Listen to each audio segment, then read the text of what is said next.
convertido en un formador y referente de grandes actores en la vida y laboralista de Colombia. También es profesor de la Universidad Libre y conferencista en diversos países. Su labor didáctica ha estado entroncada con su activismo en la vida jurídica y tiene como gran aporte ser el primero en haber entronizado, en los 80, la Cátedra de Derecho Laboral Internacional como factor de cambio efectivo en la cultura jurídica del país.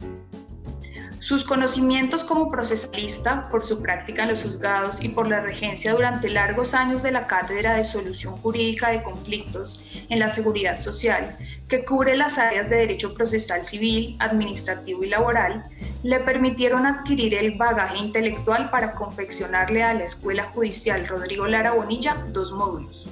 Uno para la capacitación de personal judicial en la oralidad, que lo impulsó a ser coautor de la Ley 1149 sobre efectividad de la oralidad, y el otro sobre aplicación del Código General del Proceso en los estrados laboralistas. Entre sus varias obras se encuentran 3 bajo el título genérico de Flujos y Reflujos, en las que demuestra su capacidad y vocación investigativa de la historia sociojurídica y procesal de Colombia, el derecho laboral que hereda el milenio, y otras numerosas ponencias y presentadas en los congresos del Instituto Colombiano de Derecho Procesal. Entonces, sin más, doctor Silva, bienvenido, muchas gracias por sacar este espacio para presentar con todas las personas que están conectadas su novedad editorial. Lo dejo con todos los participantes.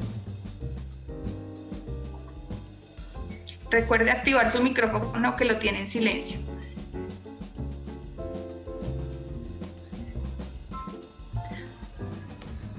No lo estamos escuchando, doctor. Por favor, active su micrófono.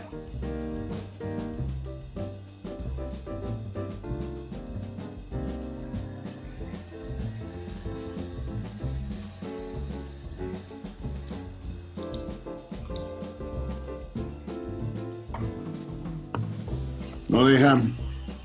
Ahora sí lo escuchamos. Bien. En cuanto al tiempo, ¿sigue más o menos el mismo lapso? Sí, doctor, si usted cuenta con la disponibilidad, está bien, no hay problemas por la sala de espera, pues a todos los participantes también les agradecemos que puedan también extender su disponibilidad, pero el tiempo es suyo. 40, sí. Muy buenas tardes a todos. Les agradezco muchísimo la presencia en este lanzamiento del libro Teoría General del Proceso. Salió en febrero de este año, pero dados todos estos inconvenientes de la cuarentena, no fue posible realizar lanzamientos presenciales tal como se hubiese deseado. Les pido disculpas por los inconvenientes que hemos tenido, pero ya con mayor sabor. Sería raro que, estando todo anormal, no nos pasara algunas cosas de esta naturaleza. Lo primero que quiero reconocer es el gran apoyo e impulso recibido desde la Universidad Libre por parte del grupo de profesores encabezados por el doctor Luis Alberto Torres, por el doctor Ernesto Forero, Leonardo Corredor, etcétera, para adelantar este tipo de investigaciones y el apoyo que se me dio. Realmente he sido un poco indiferente en la Universidad Nacional, donde vengo dictando clases desde hace 38 años. De todas maneras, es allí en la universidad, tal como lo acaba de narrar María José, donde empecé a dictar la cátedra de Solución Jurídica de Conflictos y Concertación en las especializaciones del Derecho del Trabajo y en las especializaciones de Seguridad Social. La característica de esta cátedra son complejas, porque primero puede ingresar cualquier egresado de la Universidad Nacional a las especializaciones o pasar los exámenes de admisión en cualquier otra especialización. Entonces llegan en ocasiones a estas especializaciones personas que no tienen mucho conocimiento del derecho o mucho conocimiento del derecho procesal, y realmente es muy difícil manejar cátedras para poder obtener un buen éxito.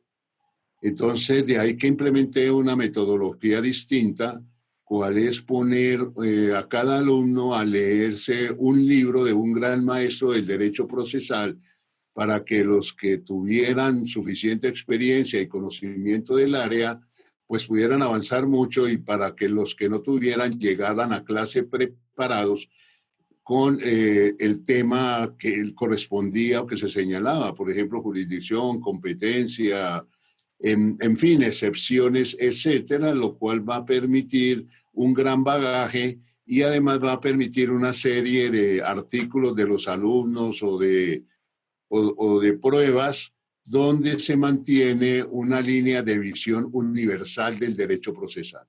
Por eso, cuando nos acercamos a la Cátedra de Teoría General del Proceso, lo hacemos primero porque había una base suficiente para poder afrontar los retos de esta cátedra para lograr una visión distinta, diferente en materia del derecho procesal, no solo laboral, sino que en solución jurídica de conflictos eran procesal civil, procesal laboral y procesal administrativo, a los que había que atender y desarrollar en esa cátedra.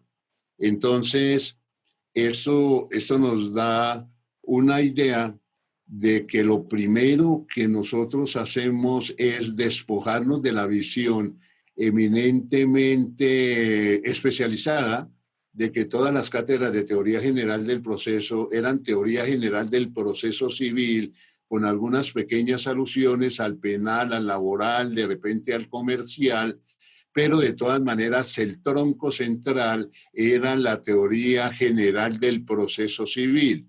Y en segundo lugar, vemos otro problema que detectamos con gran preocupación, y era la visión eminentemente eurocentrista de esta materia, moviéndonos dentro de los parámetros o bien de la escuela franco-italiana, o bien dentro de la escuela alemana, o bien dentro de las 7 partidas y todas sus consecuencias españolas, como lo fueron todos los procesos de esta Latino-Afroamérica. Entonces, ese es lo primero que va a preocupar también en las investigaciones, que es qué fue lo que sucedió, en qué aportó el derecho árabe, cuál es el aporte, por ejemplo, de los chinos, qué pasó con los persas, de dónde salió de Egipto, de dónde salen todas estas teorías, dónde fue que nacieron todo esto, cuáles son los problemas de la administración de justicia, por ejemplo, como limitación al concepto de jurisdicción, por ejemplo, la aplicación de la cultura, de los procedimientos indígenas en América, etcétera.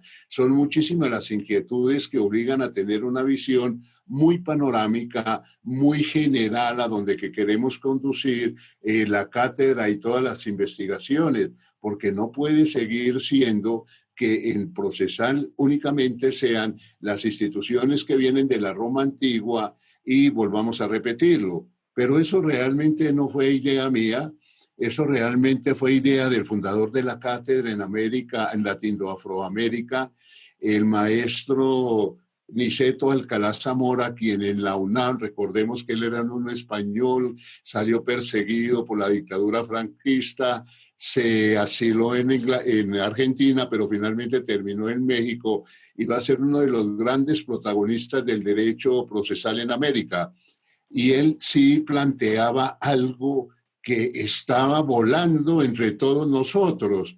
¿En qué consiste? Él lo decía más o menos dentro de los siguientes términos. Los procesalistas de Latinoamérica se han dedicado a hacer arqueología jurídica, es decir, a explicar las instituciones procesales desde Roma, y por lo tanto estudiamos la acción, la jurisdicción, la competencia y las demás figuras o procedimientos del derecho procesal desde esas épocas, y nunca han tenido una mirada sobre la problemática creada con los 2 millones de procesos, lo decía él en el año de 1962, con los 2 millones de procesos que se inician a diario en Latinoamérica. metiéndose a la realidad, estudiando los problemas que hay y planteando teorías para explicárselo, para buscar soluciones. Esa fue como la guía central fundamental de este libro. ¿Cuáles son todos esos inmensos problemas que se nos presentan y que en ocasiones, como son tan comunes y reiterativos, nadie le busca una solución, sino que repitamos fórmulas o salidas? Como por ejemplo, ¿de dónde nace eso de que el juez se considera que tiene jurisdicción civil, jurisdicción laboral, jurisdicción penal, jurisdicción comercial, digámoslo, y ahora quieren jurisdicción constitucional? Cuando ese problema del derecho y su unicidad bajo las nuevas égidas del derecho internacional con los tratados y convenios de derechos internacionales y el constitucionalismo exige una visión distinta. Esta cuestión de las jurisdicciones, eso es algo que se inventaron desde la Edad Media para poder desarrollar unos procedimientos eminentemente elitistas y aristocráticos correspondiente a esa época donde había jurisdicción eclesiástica, jurisdicción de varones, jurisdicción ordinaria, jurisdicción comercial, con lo que llamamos procesos bagatelarios, etcétera. U otros problemas, basta simplemente ir a un juzgado y ver la cantidad de demandas que en un momento determinado no, se rechazan. Ni siquiera se pide, bueno, que no se reforman o se reforman o se rechazan, hasta tal punto que el gran temor cuando uno sale por primera vez a litigar es que le acepten la demanda y lo considera un gran triunfo. Pero ¿de dónde nace eso que no fluya el derecho? O, por ejemplo, ¿de dónde nace que una Corte Suprema de Justicia o una corte de descongestión como le estamos sufriendo en estos momentos, llega y diga, hombre, si usted hubiera presentado la demanda por otra vía, pero como la presentó por esta, entonces no se le concede el derecho aunque lo pudiera tener, etcétera? Otro de los problemas graves de dónde nace y por qué es aquello de que, la izquierda, por ejemplo, mucho compañero mío que fue juez o magistrado, tú tienes todos los derechos, pero qué te pena, se te hizo falta el papelito de la apelación o de la impugnación, o qué pena, se te venció el término. Claro que tú tienes todos los derechos, y cómo se esconde uno y no haya una definición de los problemas. No quiero agotar a nadie de los amables participantes en este momento en hablar de los 20,000 problemas diarios que se presentan. ¿De dónde nace eso que nuestras cárceles estén totalmente llenas sin ninguna posibilidad de vida humana? Porque se encuentran copadas sobreutilizadas en un 300, en un 200, en un 20, en un 30%. Y entonces, ¿de dónde nace el cuento de la presunción de legalidad? ¿Y de dónde nace que el campesino en el problema agrario sea desplazado y por el temor de demandar, porque de repente puede sufrir las consecuencias si demanda para recuperar su propiedad, porque se van a vengar en su familia o en él mismo? Esos problemas reales que existen en nuestros medios, ¿por qué no han sido discutidos y analizados a ver si el derecho procesal tiene algo que ver con toda esta problemática de descomposición que se da en casi todos nuestros países latinoafroamericanos? Y ahí mismo me viene a mí la idea de cuando Víctor Moza Russomano y el Brasil vivían esa crisis tan profunda de las dictaduras, violaciones, masacres como en Colombia de derechos de los defensores de derechos humanos, estando en ese problema tan grave, un día dijo, ¿y no será que nosotros con el proceso estamos, él era presidente del Tribunal Supremo, estamos participando, causando esos problemas? ¿Sí tiene que ver el derecho procesal o no con esos problemas? Y ahí mismo los procesalistas tradicionales les dijeron no, porque aquí está el proceso que, como lo dice Montero Aroca, es de nosotros los abogados y de los jueces, nadie se puede meter, no se le puede transformar de fondo, hay que mantenerlo porque es el único tipo de solución. Eso, el análisis de Montero Aroca al respecto es muy claro. Entonces ahí es donde viene la pregunta nuestra, tantos y tantos problemas que hay con la administración de justicia, que es el factor central de estabilidad y de justicia en un pueblo. ¿Cómo es que no los debatimos, pero llegando al fondo? Entonces, ¿qué es jurisdicción? No, jurisdicción no hay civil ni penal ni nada parecido. Jurisdicción es la facultad de un juez de dictar sentencia. Un juez, todos los jueces tienen jurisdicción. Por lo tanto, proponer la excepción de jurisdicción es un oxímoron, es decir, es una contradicción. Lo que el juez puede no tener competencia, pero eso no significa que si a un juez que no es competente se le presenta una demanda y la adelanta el proceso, llega un momento en que diga no soy competente y termino ese proceso, y entonces el ciudadano ya no puede recurrir a otra jurisdicción y viene toda esa noción increíble de Estado, como si el Estado existiese y como si no fuéramos nosotros los seres humanos los que integramos en una sociedad en rumbo a lo que llamamos la humanización del proceso.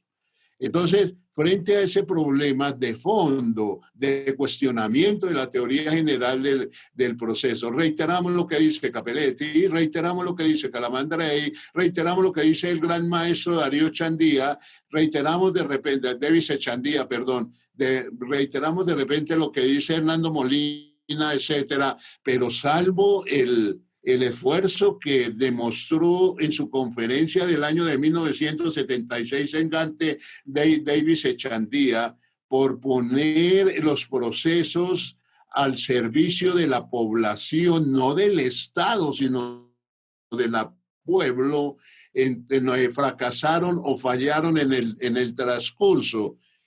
Y esto nos lleva, lógicamente, a otro maestro que también va a colaborar en la creación de esta mentalidad de preguntas sin respuestas.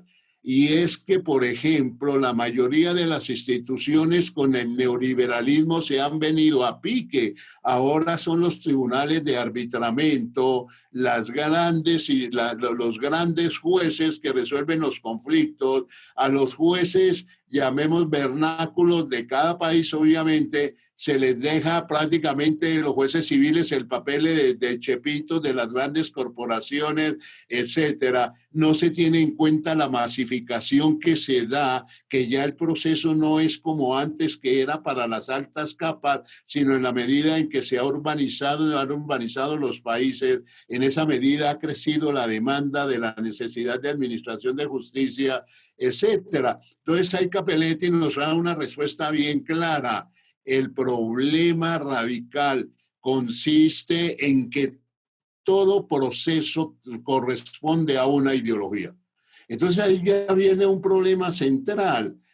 ¿Cuál es la ideología de lo que es del proceso a la colombiana, a la ecuatoriana, a la peruana, a la argentina, a la brasileña? ¿Ya? ¿Esto corresponde a algo a nuestras realidades? ¿O será que no hemos penetrado en los problemas? Entonces, el tradicional procesalista nos dice, nosotros no tenemos por qué ir a otras áreas del derecho a pedir prestado conocimiento. Y ahí mismo salta Capelletti y dice, la ideología, no señor, por el contrario, todo proceso tiene una ideología. Y esa ideología es la que impone las formas del proceso. Y nosotros eso no lo hemos estudiado por muchas razones. Entonces, ¿por qué la inmensa mayoría de la gente no recurre con sus problemas a un juez?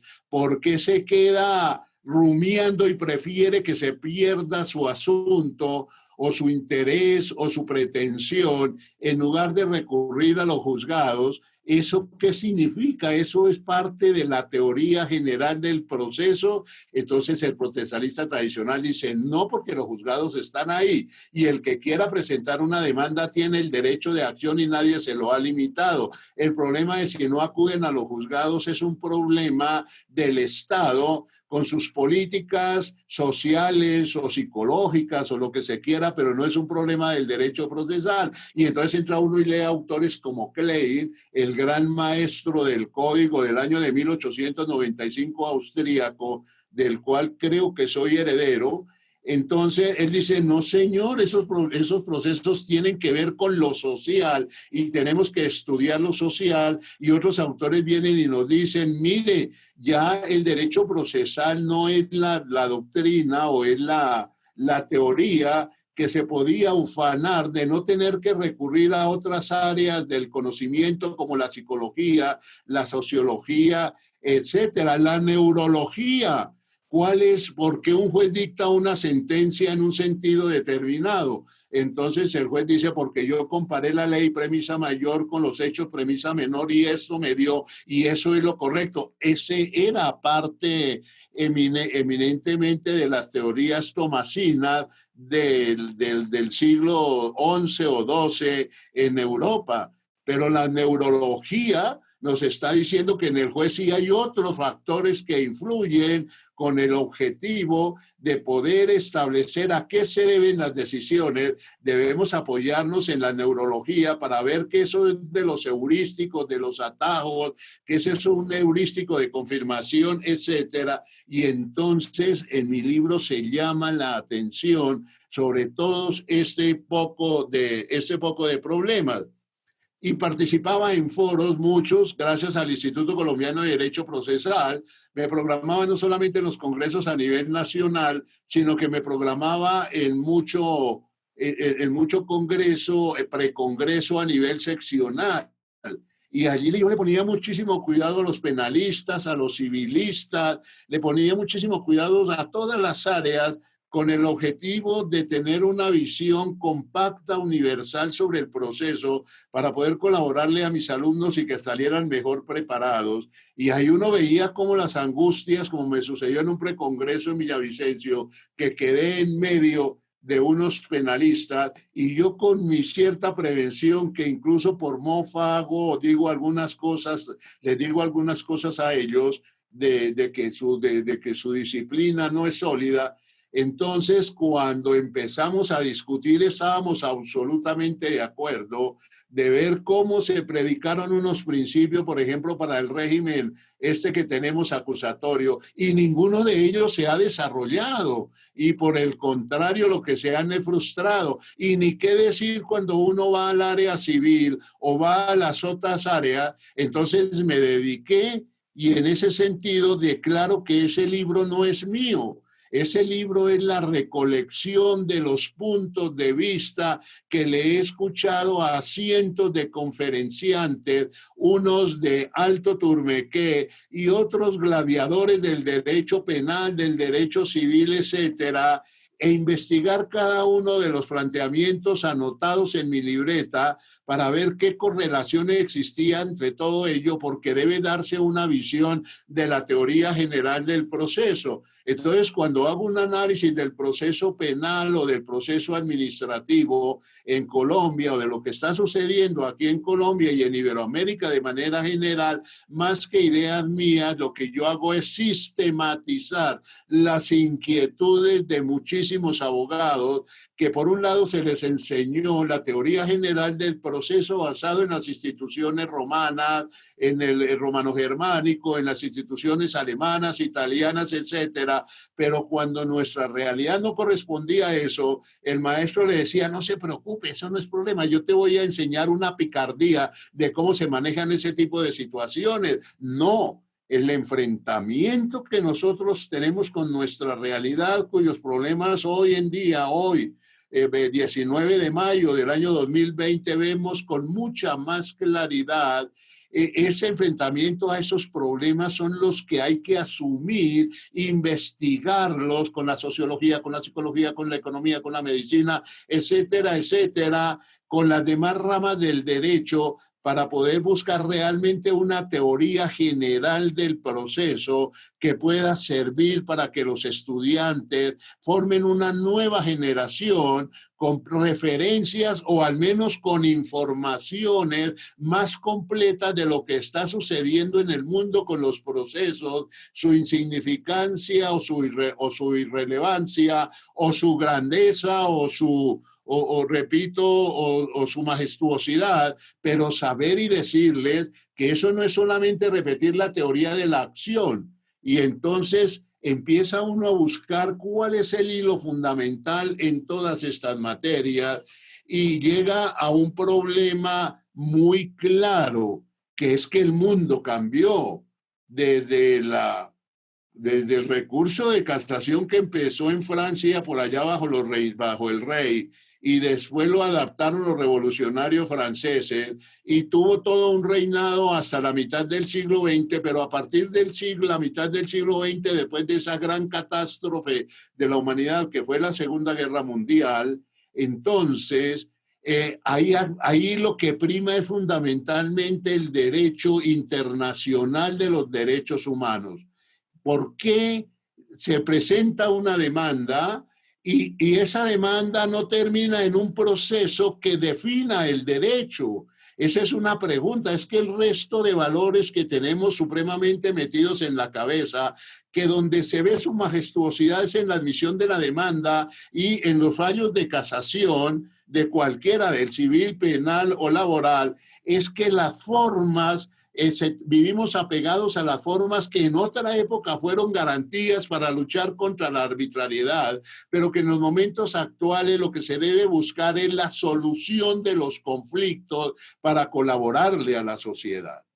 Entonces, bajo ese tipo de criterios, observamos, por ejemplo, cuando yo era estudiante, se decía que el derecho fundamental era el derecho civil y lo veíamos derecho general en primer año, bienes en segundo año, contrato en tercer año, familias, etcétera, durante el transcurso, y era la materia general. Yo me acuerdo de un señor Pacho Ríos, que fue compañero mío muy godo, que era el líder en los eventos y decía que el que no sabía derecho civil no sabía derecho. Y hasta la Constitución estaba sometida de conformidad con el mismo Código Civil a que tendría validez el capítulo de la Constitución del 86 de las garantías para las personas si estaba o no incorporado a la ley, porque lo más importante y lo central era la ley. Ese fenómeno se lo analizo muy bien en el libro a nivel internacional y también a nivel nacional. De aquí en adelante, entonces, ¿qué es lo que dicen los tratados y los convenios internacionales? Que tienen que cambiar totalmente el conjunto del derecho procesal. No estoy hablando del laboral, sino del penal, del civil, etcétera. Es que los ciudadanos recurren a los jueces no para ejercer un derecho de acción que se agota con la demanda, que incluso el gran tratadista Jordi Nieva dice eso no sirve para nada, y nosotros le contestamos que sí sirve. Lo que pasa es que hay un dinamismo de la acción, y la acción ya no es solo el derecho de presentar la demanda, sino de conformidad con la Declaración Mundial de Derechos Humanos y de conformidad con la Declaración Americana de Derechos Humanos. El objeto es que se le dirima el problema a la persona que acude ante un juez, y no a que le digan qué pena y una sentencia inhibitoria, qué pena hizo falta esta prueba y como no lo aportó, entonces usted pierde. Qué pena, pero usted alegó por otro lado. Qué pena, pero yo sabía eso como ciudadano, pero no estaba dentro del proceso. Qué pena, y el ciudadano no recibe ninguna sentencia, y es más aún cuando se establece como un derecho fundamental humano. El proceso, el derecho al proceso, incluye, como lo dice desde esa época Niceto Alcalá Zamora, y como lo reitera en algunas partes de Davis Echandía, la ejecución. Porque si yo he ganado un proceso y hay una sentencia, tengo que volver a presentar otra demanda ejecutiva y tengo que volver a esperar un plazo que, si no es de 5 años en lo civil, digamos, o el 3 en laboral, me lo declaran prescrito, juicio, y si yo llego y tengo una sentencia favorable en un juicio ordinario, pero el condenado ocultó sus bienes y yo no tengo dentro de los 3 años siguientes en laboral, cómo pedir un embargo de esos bienes y cómo pedir el remate, el secuestro, etcétera, basta que lo oculte. ¿Y yo qué puedo hacer? Presentar una demanda ejecutiva, pero ¿qué puedo pedir? Como no puedo pedir embargo de nada porque no sé, lo único que puedo hacer es pedir una nueva declaración de lo que se dijo en la sentencia del juicio ordinario. Imagínense ese monstruo que ya tenemos hoy para la actualidad, mucho más cuando se habla de congestión, y entonces ese es uno de los puntos centrales dentro de los cuales nosotros desarrollamos toda estas teorías en materia del derecho procesal. Y hay casi todas las instituciones o los temas los ponemos bajo una mirada, que es bajo una mirada y un requisito. Primero, tenemos que decir cuáles son las diferentes posiciones que se dan sobre un determinado asunto, sea institución, sea procedimiento, etcétera.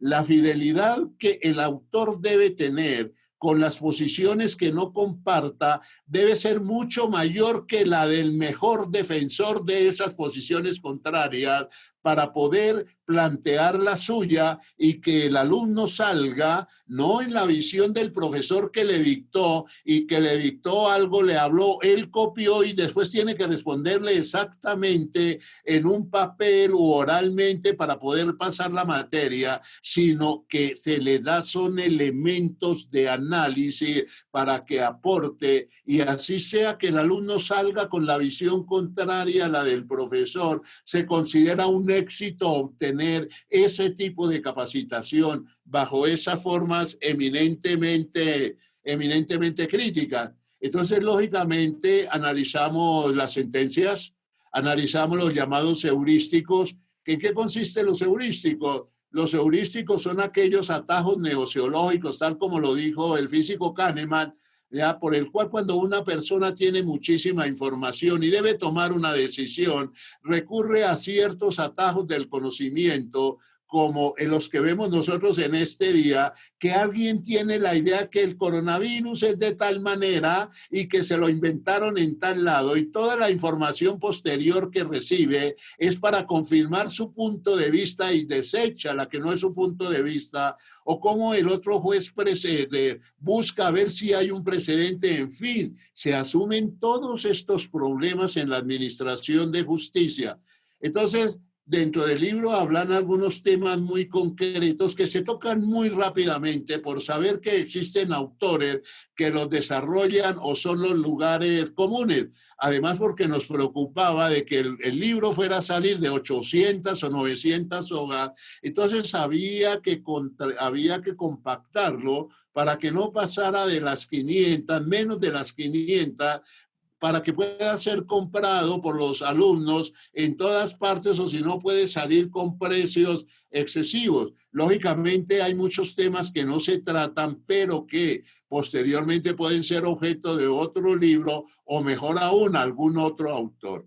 Es decir, nosotros desarrollamos el libro y también en cuanto se refiere a la administración de justicia. Ayer teníamos un debate en un foro en Cartagena, en una tertulia, y tuvimos el debate si los juzgados deberían estar abiertos o no deberían estar abiertos o no. Y uno veía cómo los argumentos que se sacan son tan repetitivos. El delegado de los jueces decir que no los deben abrir porque se van a afectar, y el delegado de los litigantes alega que sí se deben abrir porque nos vamos a morir de hambre, y entonces la referencia al Consejo Superior de la Judicatura es que nada se sabía hacer. Pero cuando uno coge todos estos análisis, que lo que sucedió ayer es como la síntesis de las posiciones que hay en el momento, demuestra la pobreza en los análisis, y como no quisimos incurrir en ese problema, entonces nos ubicamos junto a Damasca,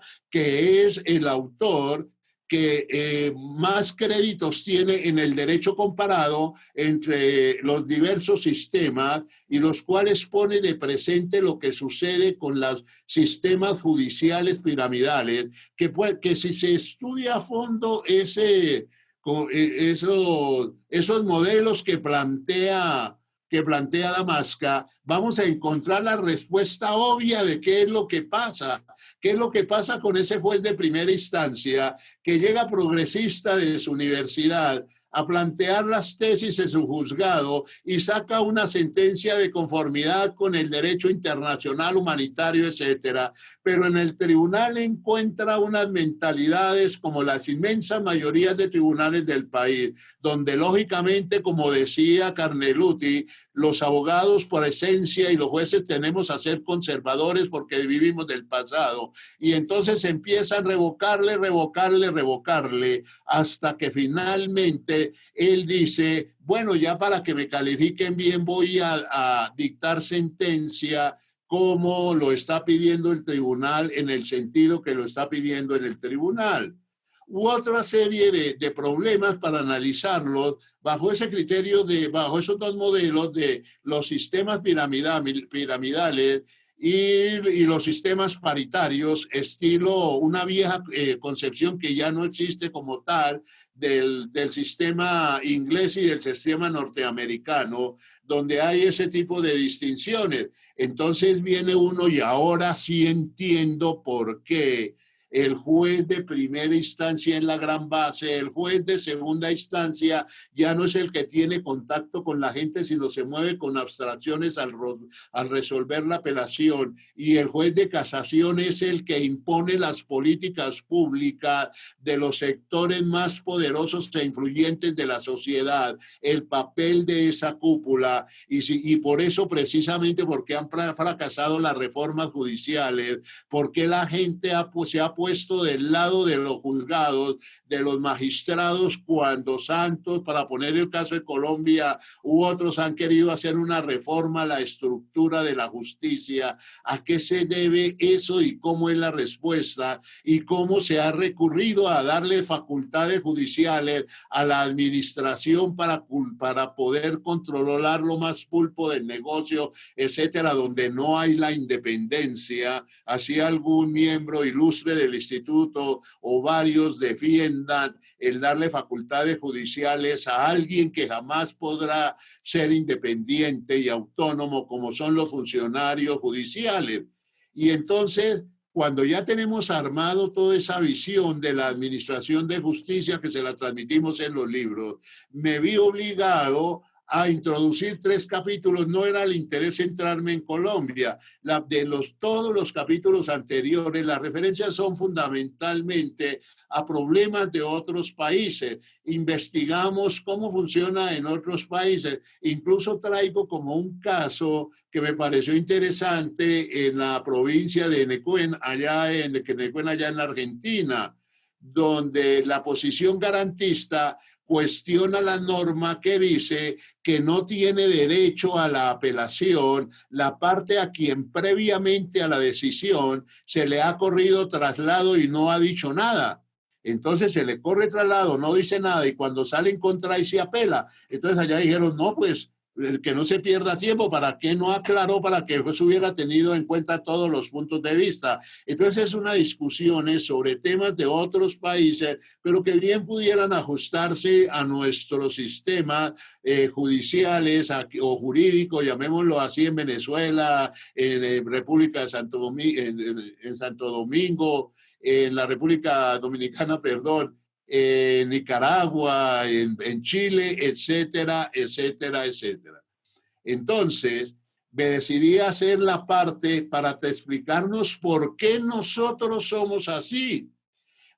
Le voy a poner un ejemplo que le reitero a todos. El doctor Diego López escribió un libro muy bueno que se llama La teoría impura del derecho, en el cual entra a analizar en el derecho civil, en la legislación del derecho civil en la historia de Colombia, cuáles fueron las doctrinas que influyeron a los teóricos colombianos, al legislador colombiano, de las tendencias que había en Europa, y él demuestra cómo algunas llegaron atrasadas, otras las entendieron mal, otras se fueron más allá, etcétera, etcétera. Y yo dije, voy a competirle al doctor Diego López, tratando de hacer el mismo análisis en materia de derecho procesal, ¿de dónde es que sale este proceso, estos códigos judiciales que vienen hasta el año de 1971? ¿De dónde salen esos códigos? Y me empiezo juiciosamente a mirar la pelea entre Bolívar y las fuerzas liberales que seguían las ideas de Bentham, los problemas, por ejemplo, que hay entre Bolívar y Santander, cómo Bolívar obliga a la conciliación previa como requisito de procedibilidad. A mí me da pena con una serie de teóricos en Colombia que hablan de los MACs, que son las formas para resolver los problemas, y han planteado que eso es desde ahora. No, en el año de 1826 quedó consagrado en la Nueva Granada la obligatoriedad de la conciliación a cargo del alcalde para poder presentar una demanda, y cómo los santanderistas o la gente que seguía las ideas de Bentham se oponen ellos, y cuando Bolívar muere y sale derrotada la tendencia conservadora, lo primero que se hace en las leyes es volverla simplemente un requisito, no requisito, sino un procedimiento que puede ser utilizado bajo el argumento de que la conciliación obligatoria no es procedente, viola los derechos de la gente, especialmente el acceso a la administración de justicia. Empiezo a seguir todo ese tipo de discusiones sobre estos problemas, como la elección popular de jueces que se aprobó en el año de 1853, y trato de mirar a cómo es el problema procesal. Y al final dije, bueno, ahí hay un código judicial que fue aprobado en el año de 1858 y duró hasta el año de 1931. Y en esa época pasaron los liberales radicales, sus enemigos totales con Núñez a la cabeza accedieron al poder, los de la Regeneración. Después vinieron todas las ideas de dictadura de Rafael Reyes, vinieron las del republicanismo, más tarde las de los gobiernos de Marco Fidel Suárez, Pedronel Ospina, Abadía Méndez, lo que se llamó la hegemonía, hasta que finalmente se pudo cambiar cuando llegaron los liberales en alianza con algunos conservadores. Entonces, si Capelletti dice que los procesos obedecen a una ideología, ¿por qué el código judicial no se cambió a pesar de esas variantes tan graves en la cúpula del Estado sobre la administración de justicia? Y entonces me propuse indagarlo, pero me frustré, porque entré al acto de constituyente número 1 de Cundinamarca en 1858, cuando ya la Nueva Granada va a ser eminentemente federal y cada estado tiene que aprobar su constitución. Entonces el estado de Cundinamarca, en el acto constituyente, llega y dice, créase una comisión de 5 miembros para que hagan 10 códigos: código civil, código penal, código militar, todos los códigos, código minero, etcétera. Y yo dije, uy, si en el Instituto Colombiano de Derecho Procesal se llevó pensando casi 12 años poder hacer un código general del proceso, y de todas maneras cogió un impulso durante los últimos 5 años hasta su terminación, ¿cómo es posible que 5 tipos hayan hecho tantos códigos?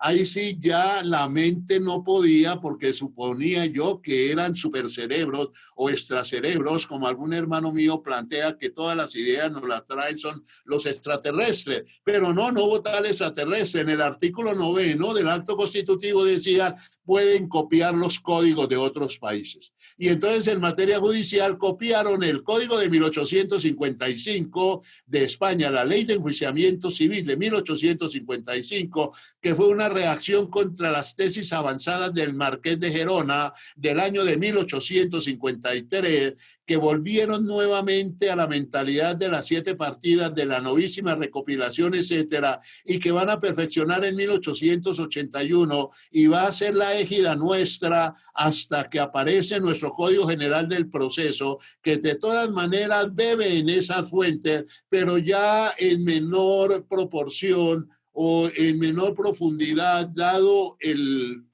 cambio que se da en los tiempos. Entonces, esas investigaciones hay que ponerlas de presente con el objetivo de mirar qué fue en el país. Entonces, ¿cómo es que un código resiste todos estos gobiernos totalmente contradictorios? Y entonces llega uno a la conclusión, no, el interés era el mismo. No les doy la respuesta como a título de una película, como para decirles, por favor, léanse el libro. Y entonces, ¿qué es lo que se saca de la administración de justicia? Cojamos todas las constituciones del siglo XIX y del siglo XX. En el siglo XX incluso no hay las reformas constitucionales tan de fondo, pero sí, por ejemplo, Mariano Ospina o, por ejemplo, Rojas, por ejemplo, en la actualidad estuvieron tratando, sí, perdón, la gran batalla de las guerras civiles del siglo XIX y los cambios en la estructura del siglo XX se peleaban en el poder, era para ver quién cooptaba o quién cogía bajo su cargo, bajo su partido, bajo sus visiones la rama judicial. Y entonces lo único que hacen es cambiar de que unos dicen que sea una terna presentada por el Congreso y el presidente escoja. En otras constituciones esa terna es del presidente y que el Congreso escoja, etcétera. Pero en la base, y ahí queda demostrado con documentos cómo fue que se manejó el asunto y cómo controlada la cúpula conservadora que va a desplazar a los liberales, por ejemplo, radicales,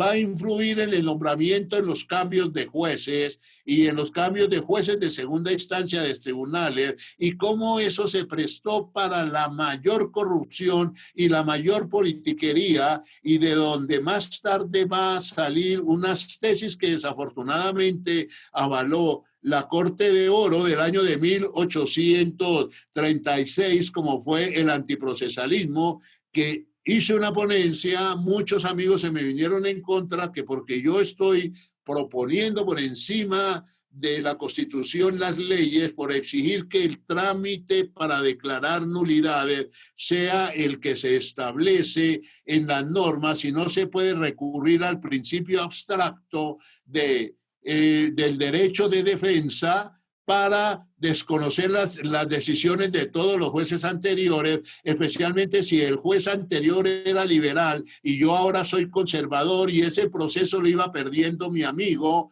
entonces mi amigo conservador, y entonces ahora le doy un rumbo, y como ya hay muchas actuaciones, declaro una nulidad. En el código de Arciniegas, que se va a presentar Ismael Arciniega, se proponían fórmulas incluso para eliminar este tipo de nulidades a ser alegada un momentico antes de proferirse sentencia, pero no se hace. ¿Por qué? Porque ahí es donde viene todo el veneno, toda la formación y las decisiones que se daban, que solamente periódicos de alguna tendencia progresista y sobre todo libertaria, como La Vanguardia de Bucaramanga, de Santander, constantemente ponía al descubierto.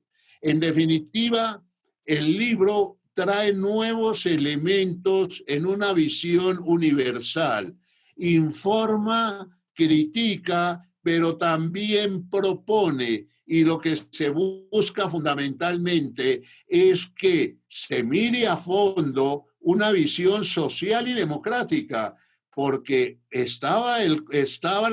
antes de la Constitución había un código procesal,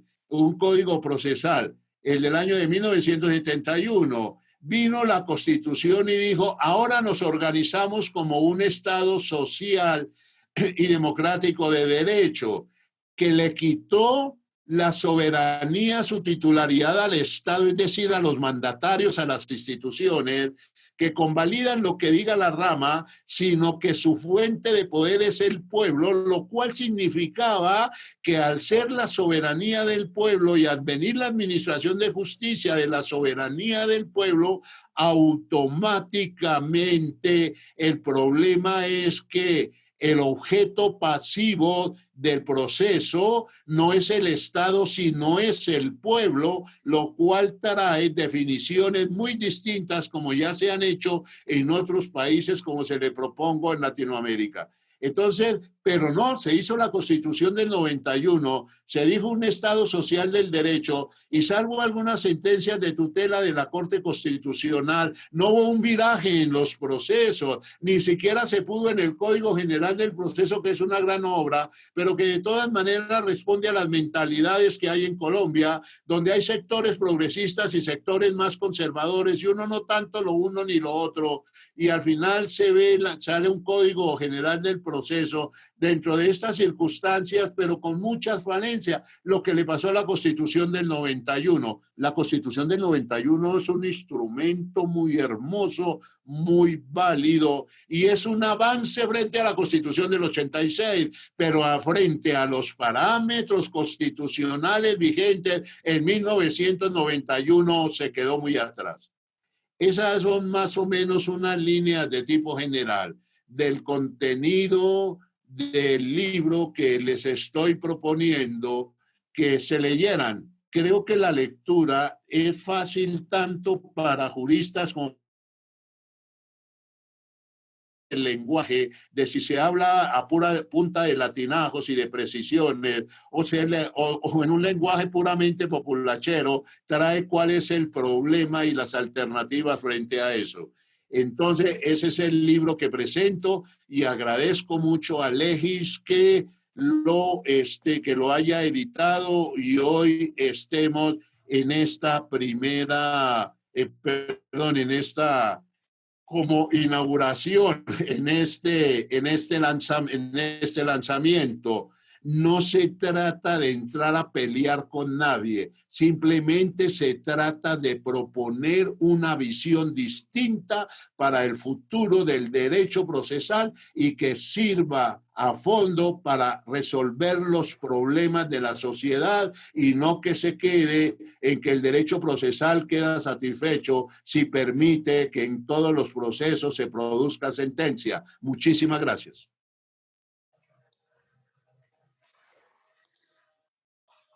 Doctor Marcel, a usted muchas gracias. Como usted lo ha dicho, pues las circunstancias nos han obligado a hacer estos lanzamientos de manera virtual, pero eso, por supuesto, lo que hace es hacer llegar el contenido de nuestras obras a los participantes y con la presentación que usted acaba de hacer no nos queda duda de lo valioso del contenido que van a encontrar en su libro.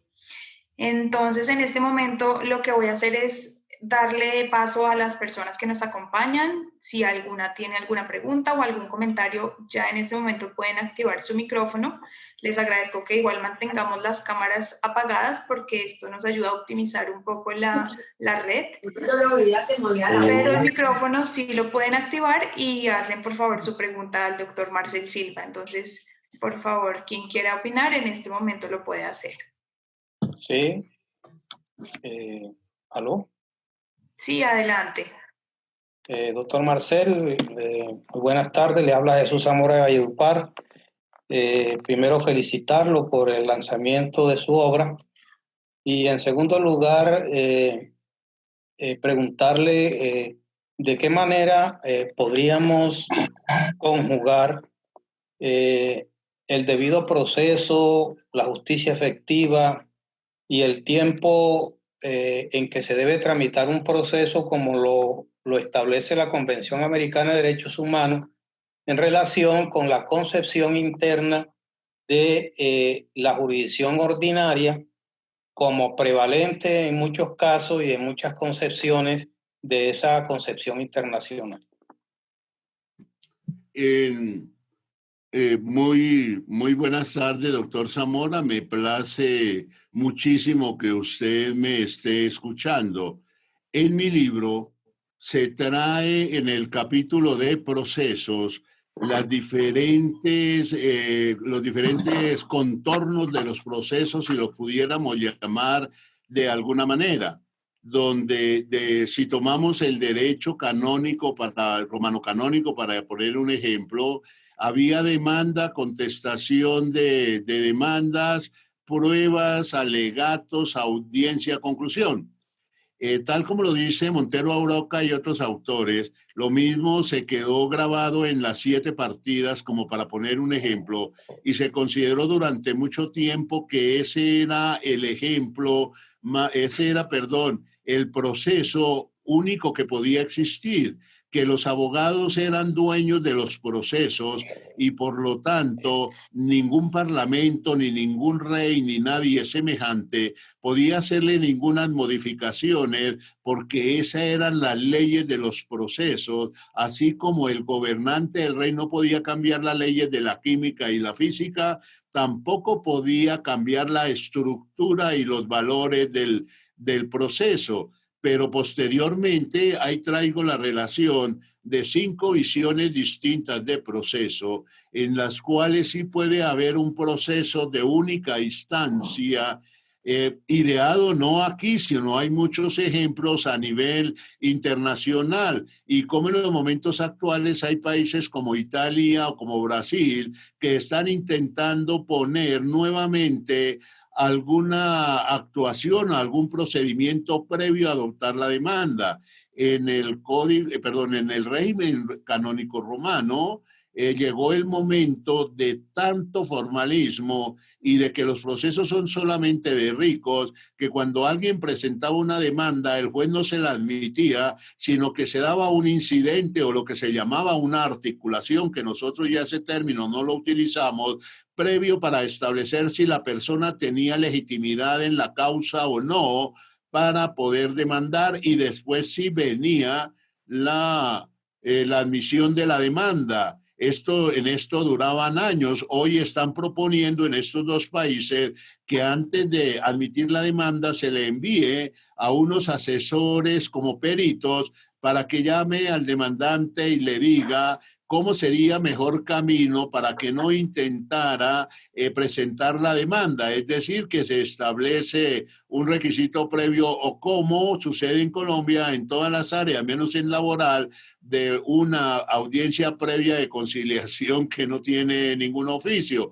Entonces hay varias posturas, varios que me quedaría aquí muy difícil poder resumirlos todos, cuáles en la historia, al menos de Occidente, los modelos de procesos que se han dado. Hay países donde se ha desarrollado la mediación dentro del proceso, pero sin que afecte lo que podríamos llamar el juicio del juez, y han buscado grandes alternativas.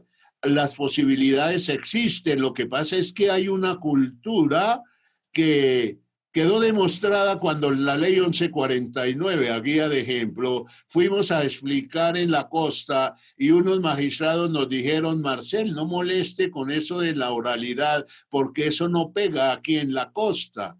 Cuando Capelletti analiza cómo Klein sí logró grandes cambios en la estructura del derecho procesal de Austria, que posteriormente va a influenciar en Alemania y en los países nórdicos, reconoce de que se debe a la honestidad y a la preparación de los magistrados. Es decir, se dieron unas circunstancias históricas de ascenso de la cultura alemana, desplazando a la tradicional francesa italiana, que permitieron una nueva visión del proceso. Lo mismo sucede entre nosotros, que es necesario variar totalmente esos paradigmas que se dan con ese objetivo. Aquí encontramos cómo se decreta una sola audiencia y sin embargo con cualquier excusa se aplaza, y el superior, en lugar de decir que tenía que haberse tramitado en una audiencia, convalida todo, y así la reforma se va diluyendo. Como una vez me dijo un juez de Palmira: no moleste más con eso de cambiar los procesos en el país, que los que decidimos somos los jueces, y los jueces somos los que determinamos si aplazamos o no las audiencias. Y como yo determino que aplazo las audiencias, aplacé algunas para venirle a escuchar a usted y para yo recriminarlo.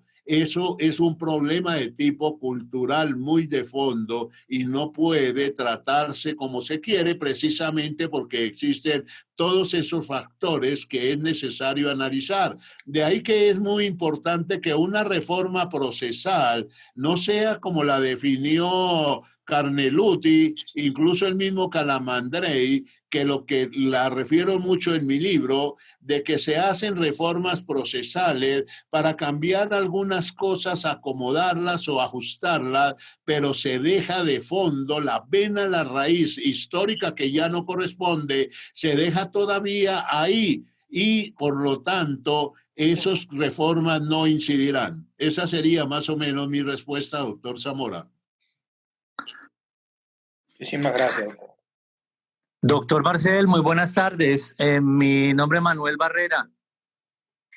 Doctor Marcel, felicitándolo muy especialmente por su obra, que sé que va a ser, va a marcar una pauta y va a ser algo novedoso y excepcional para el derecho.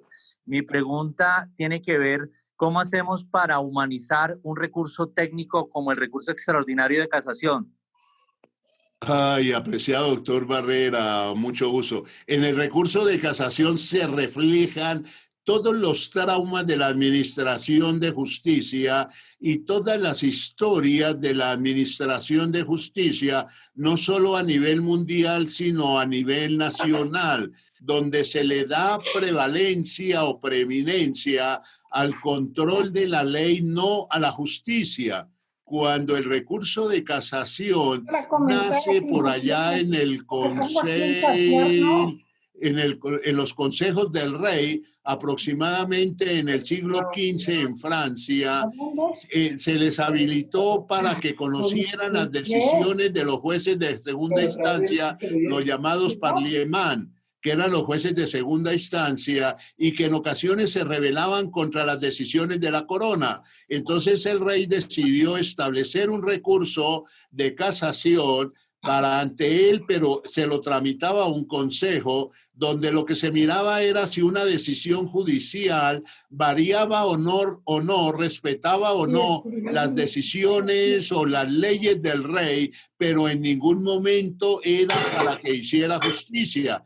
Y si ese consejo determinaba con la firma del rey primero, después autónomamente y más tarde como corte de casación, que sí violaba una disposición del rey, el mismo consejo no dictaba la sentencia, sino que había reenvío, se la volvía a mandar al tribunal de segunda instancia para que éste corrigiera, y si no corrige, volvía otra vez, y lo mismo el mismo sistema adoptaron los revolucionarios franceses, sino que ellos, enemigos de la jurisprudencia y las decisiones judiciales, esa corte de casación la pusieron bajo la égida del Parlamento y no como rama judicial, pero con el mismo objetivo. Si se respetaban o no se respetaban las leyes, el recurso de casación jamás fue instaurado para la realización de la justicia, sino para mantener el control de las decisiones judiciales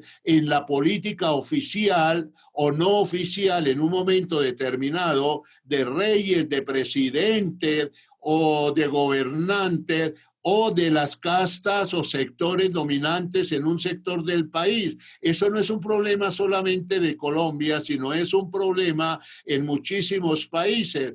En nuestro está absolutamente desbordado. Ya habíamos logrado que la Corte de Casación, la original, atemperara un poquito la rigurosidad del tecnicismo, pero hoy vemos cómo, salvo algunas salas, se ha vuelto al rigor máximo. Y cuando uno pregunta, porque yo soy conjuez de allá, de por qué tantas decisiones en casación devueltas por técnica, se insinúa que es la mejor manera de cumplir con las metas del número de sentencias que les exigen por estar en ese cargo. Y entonces la técnica se ha vuelto el rey nuevamente. No se tienen en cuenta los derechos fundamentales. Hubo una sentencia una vez de la Corte del doctor Burgos, que ahorita no me acuerdo la radicación, que el cargo fue tan mal hecho,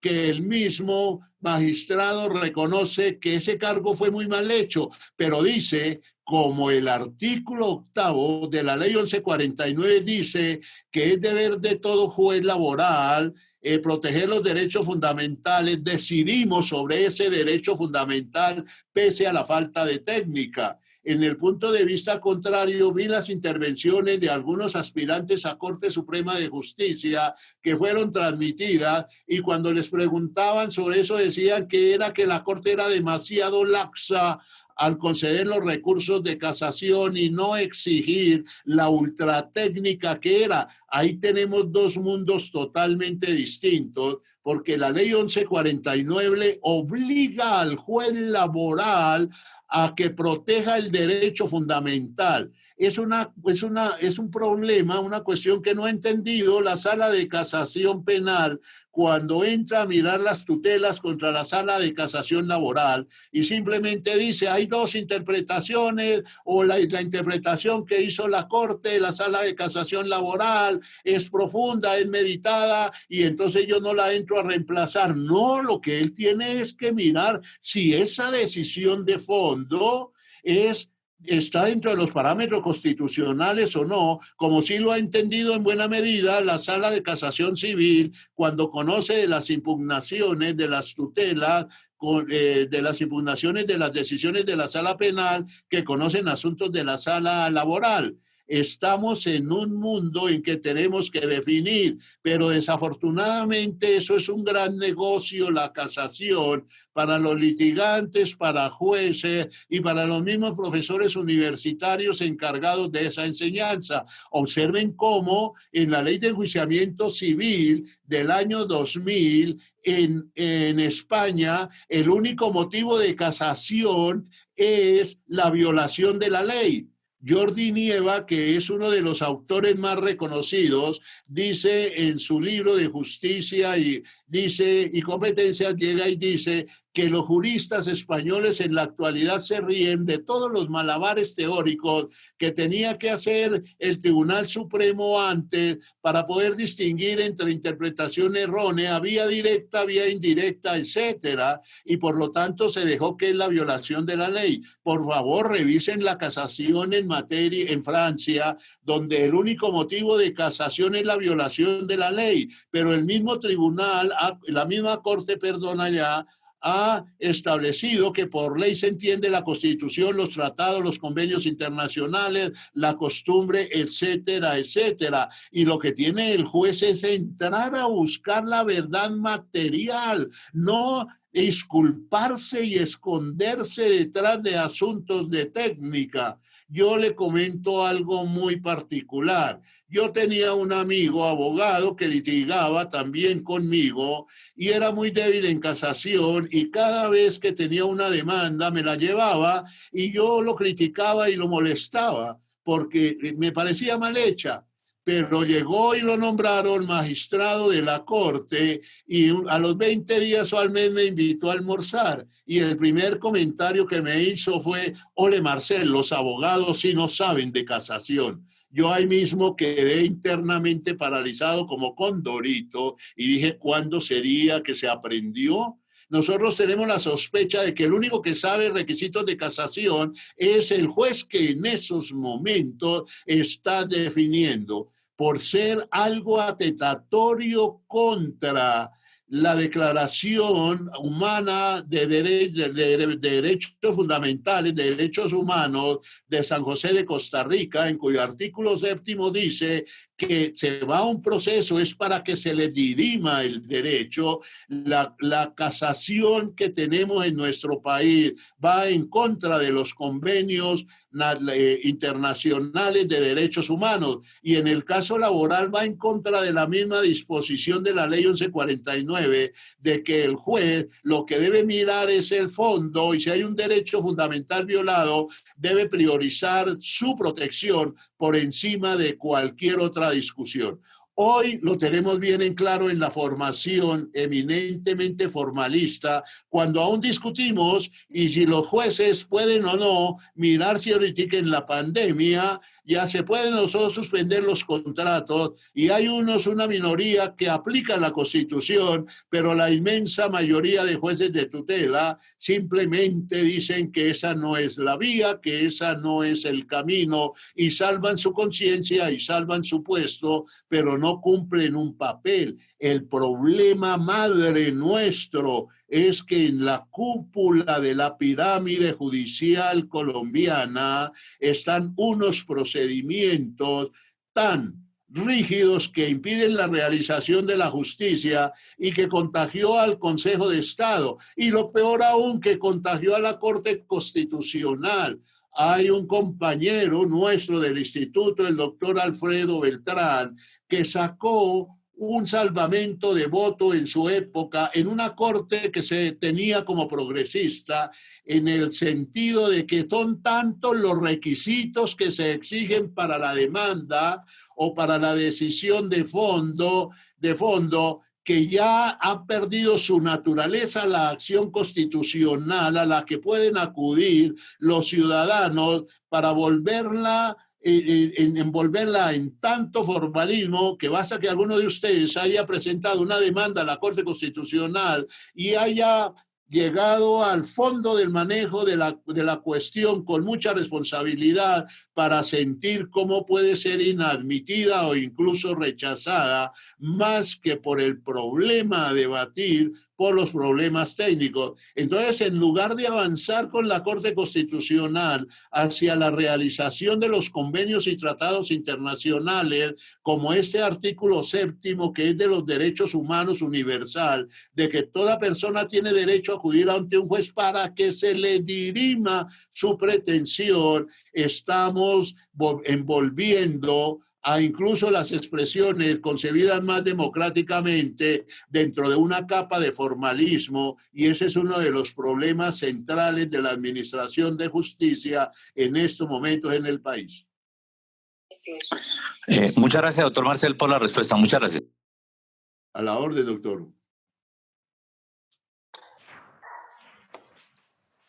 No sé si hay alguna otra persona que quiera hacer un comentario, y si no, vamos con una pregunta del chat que hace Juan Carlos Perdomo. Dice: ¿hasta qué punto el procesal civil se está volviendo una manera de dilación de la justicia?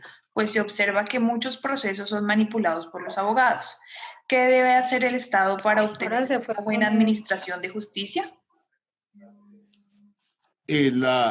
En el foro que nosotros teníamos ayer había un representante muy ilustre que yo respeto y quiero mucho, de los jueces, y entonces él decía que los jueces no tienen la culpa de todas las fallas de la administración de justicia.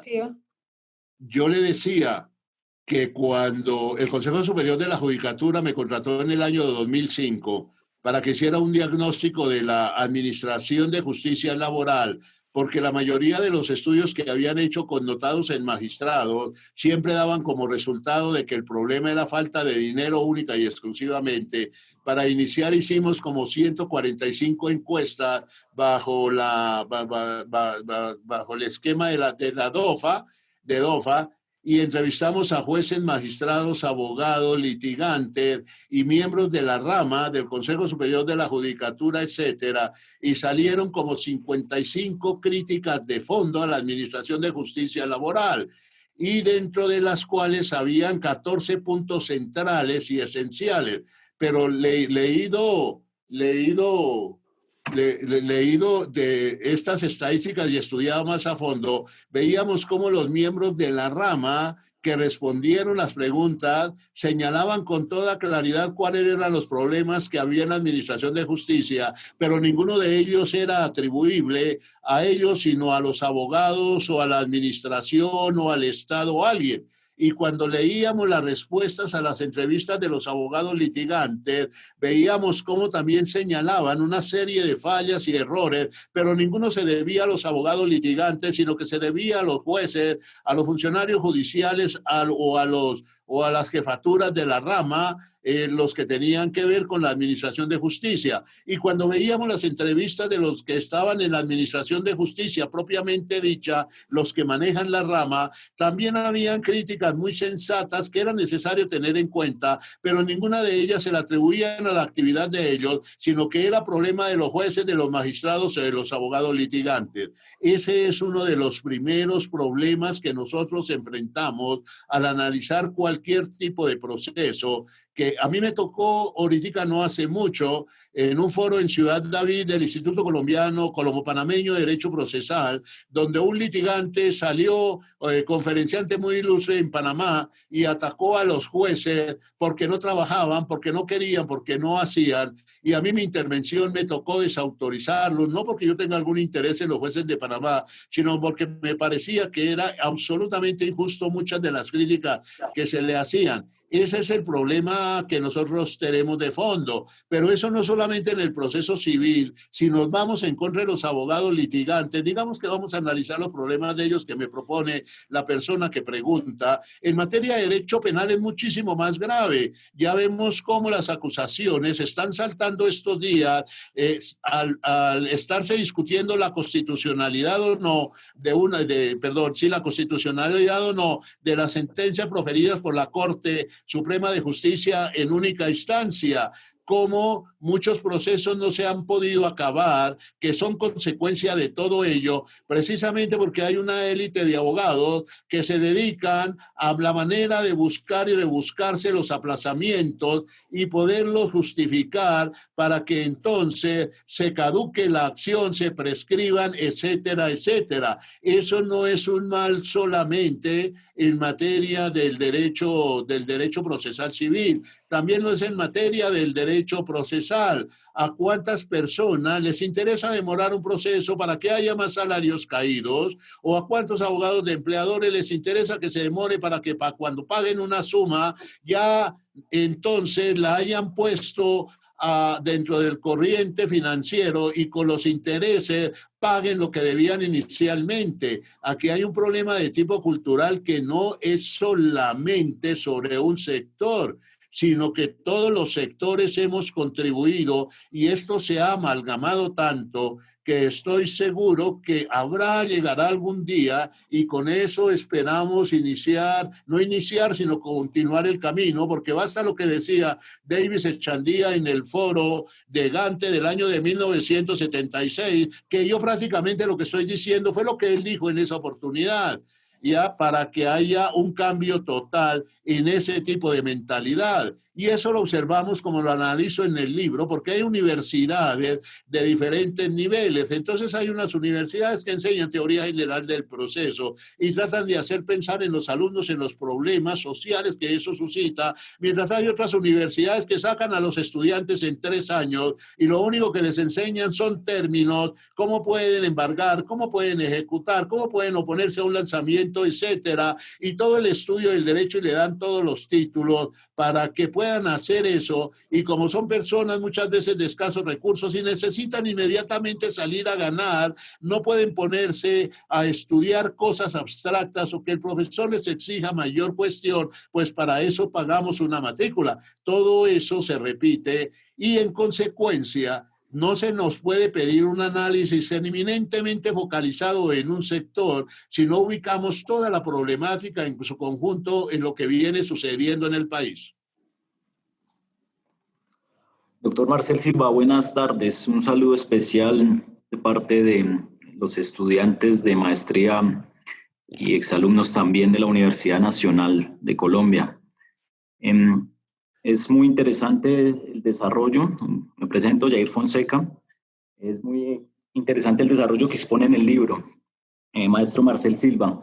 No obstante, aquí en Colombia hay un ejemplo en relación con, por ejemplo, el proceso de única instancia en materia laboral y las facultades que muchas veces de manera desafortunada se extralimitan los jueces de pequeñas causas laborales, más aún tratándose de estudiantes de últimos semestres de consultorio jurídico y tratándose de personas que tienen escasos recursos y en ese sentido, pues muchas veces se renuncian a derechos ciertos e indiscutibles. Entonces, ¿cómo mejorar ese proceso de única instancia en materia laboral? ¿Sí? ¿Cómo mejorar esas facultades que muchas veces son omnipotentes de un juez de pequeñas causas? Porque como bien sabemos, salvo el tema de la consulta, pues no, tampoco, no, el grado jurisdiccional de consulta no cabría recurso o no cabe recurso alguno contra estas sentencias. Sobre los procesos de única instancia, la corriente que llamamos, que se denomina garantista, considera de que son inconstitucionales en toda América porque van en contra de la Carta de San José de Costa Rica. Ese es el caso que les proponía ahora de Neuquén, donde se dio una discusión inmensa al respecto. Pero no parece que la Carta de Derechos Fundamentales de San José de Costa Rica dé la segunda instancia obligatoriamente, sino únicamente en materia penal, pero es contra la sentencia condenatoria. Entonces, si una sentencia de casación condena, a pesar de que se termine el proceso, pues te podría llegar a ser impugnada de conformidad con lo que se plantea en esta carta. Eso desde hace mucho tiempo lo analizamos en mi clase, de cómo muchas sentencias de única instancia de la Corte iban a ser impugnadas en materia de derecho internacional. Entonces, ahí lo que sucede es que quienes salieron afectados con esas sentencias de única instancia y se apegaban a la Carta de Derechos Humanos deberían haber seguido el procedimiento establecido en la misma Carta de San José de Costa Rica de adelantar un proceso, una queja, perdón, ante la Comisión Interamericana y posteriormente mirar a ver si ésta lograba que acusara el asunto ante la Corte Interamericana de Justicia. Hoy se apoyan en esa declaración de derechos humanos en materia de única instancia, pero desconocen que eso estaba íntimamente atado, unido a un procedimiento y que si no lo utilizaron, la acción está prescrita. Ahora, en lo que se refiere, aclarado así lo de la única instancia, en cuanto se refiere a los jueces de primera instancia, eso sí depende de la formación ideológica que tenga el juez. ¿Qué sucede? Pero en Colombia se ha desvertebrado. En mi libro lo analizamos suficientemente. La señora de la esquina se acerca al juzgado de primeras causas de la tienda de la esquina o de la carnicería, porque después de superar muchas convicciones y muchos problemas decide ir al juzgado y va a presentar una demanda verbal y por lo general el abogado le pide que el secretario del juzgado que se la lleve por escrito porque no tiene tiempo para perder en redactársela. Entonces la demanda se presenta, pero la contestación de la demanda en primera instancia se hace dentro de la misma audiencia, más o menos como es el proceso laboral en España. Entonces, por lo general, esa señora, pues todo el mundo la ha visto que ha atendido en esa droguería, por decir algo, pero su pretensión de que le paguen sus prestaciones y sus derechos laborales no va a tener éxito porque nadie le va a poder comprobar mediante testigos o corroborar mediante testigos los extremos de la relación laboral o su salario o algún tipo de condiciones. Entonces, en algunos jueces de pequeñas causas que tienen una vocación no de ascender algún día para llegar a la corte, sino de resolver los problemas de la sociedad, utilizan la contestación de la demanda que verbalmente está haciendo el empleador, que parte de que no conoce a la señora para poco a poco, ante la incisiva actitud del juez, va averiguando y él va entonces cediendo que sí la conoce, etcétera. Entonces, ¿cuál era la ventaja de ese procedimiento? Que el juez en su convicción en única instancia decidía que debían pagar las prestaciones y todo lo demás, pero antes de proferir sentencia, el abogado que tenía le aconsejaba al demandado que llegara a una conciliación, porque no había segunda instancia. Esto ya se pierde totalmente cuando va en consulta. ¿Por qué? Porque el momento de la apreciación de las pruebas del juez de pequeñas causas en primera instancia es que sí había una relación laboral, que habían unos derechos, etcétera, pero cuando ya se le hace un control de legalidad, no de justiciabilidad, que no lo puede hacer porque no tiene los elementos de segunda instancia, todo lo que tenía favorable los juzgados de de única instancia, entra a caerse porque el superior que no tiene esa convicción dentro de una audiencia, sino que mira las formalidades bajo ese control bajo ese control de la consulta, entonces la revoca la sentencia. Lo otro que te quiero aclararle antes de definir lo final es que la consulta no es una apelación. ¿Cuál es la diferencia entre la apelación y la consulta? En que la sentencia del juez de primera instancia es sentencia y la apelación confirma, revoca la sentencia o la modifica. En la consulta es que la sentencia del juez de primera instancia no es sentencia. Por lo tanto, si el efecto de los recursos es el devolutivo, el del juez de primera instancia sí se puede ejecutoriar, pero la sentencia del juez cuya sentencia sube a consulta, que es la gran falla en la decisión de la Corte Constitucional, entonces esa decisión del tribunal o la segunda instancia es necesaria para que haya sentencia. Esa es la gran diferencia entre una y otra, que como nosotros solamente teníamos que los recursos se daban en el efecto suspensivo y no en el efecto devolutivo, como se puede ahora con el Código General del Proceso, no se le veía la diferencia entre la consulta y la apelación, pero eso es radical. Entonces, lo que tendría que hacerse en la consulta, de conformidad de lo que le hablamos, es que el juez de segunda instancia simplemente puede mirar si el procedimiento se llevó a cabo, pero no puede fallar sobre el fondo de lo que decida el juez de primera instancia.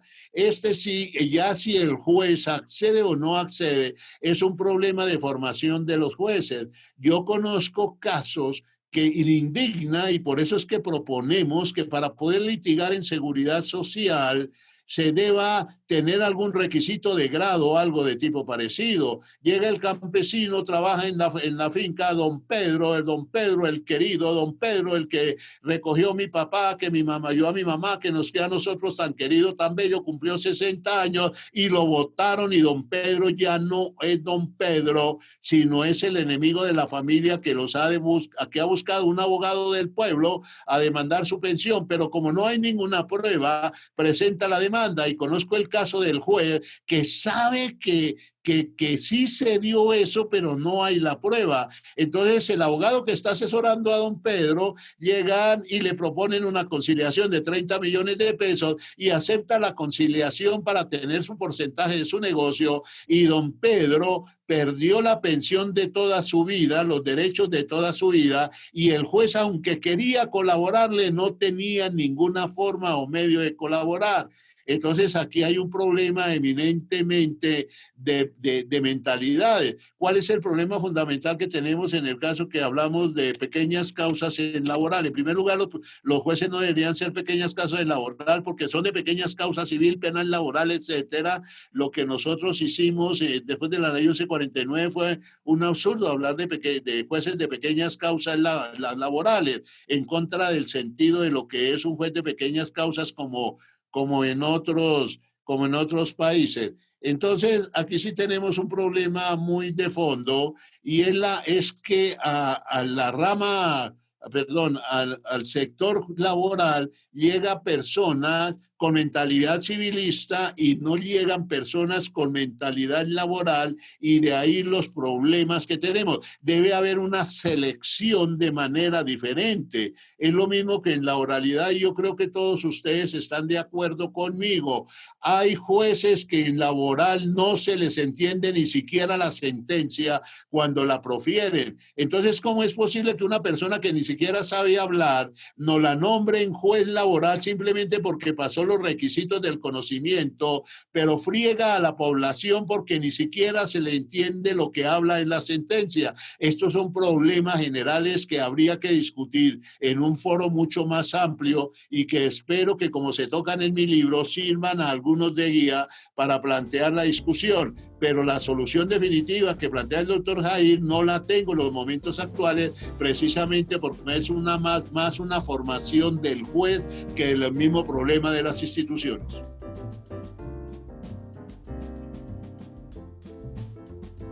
Gracias, doctor Marcel. No hay duda de la excelencia con la que domina el tema. Pues dado que estamos bastantes por encima del tiempo que teníamos presupuestado, me parece que debemos dejar aquí también porque entiendo que su disponibilidad es corta y la de los participantes también.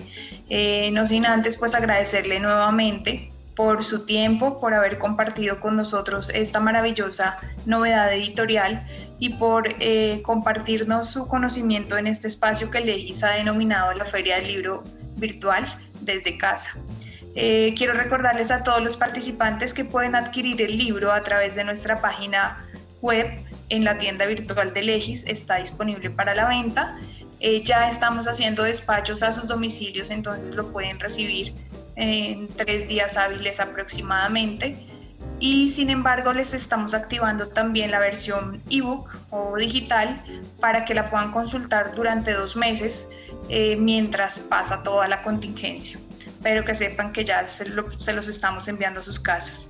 Entonces, doctor Marcel, no me queda sino agradecerle nuevamente y despedirme de todos los participantes, agradecerles por su tiempo.